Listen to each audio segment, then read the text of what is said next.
এতদিন যে মিনারা বেবি ছিলেন বিরোধী দলনেতা থেকে এবারে প্রধান নির্বাচিত হলেন। আজ ভাঙড় 2 নম্বর ব্লকের শানপুকুর গ্রাম পঞ্চায়েতে ইতিমধ্যে কিছুদিন আগে অনাস্থা হয়েছিল এই গ্রাম পঞ্চায়েত প্রধানের বিরুদ্ধে।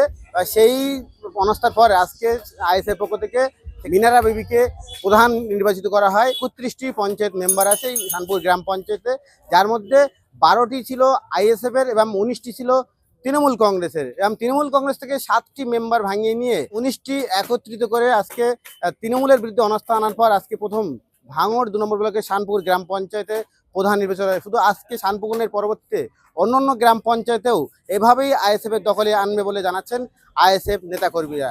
অঞ্চলে যিনি নবনির্বাচিত প্রধান হয়েছেন মিনারা দেবী, ওনাকে ফুলে অপরাধা দেবী পঞ্চায়েত সদস্য ফুলে মালা দিয়ে বরণ করে দিচ্ছেন।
ভাঙড় থেকে জাহাঙ্গীর হোসেন, কলকাতা টিভি, রাত দিন 7 দিন।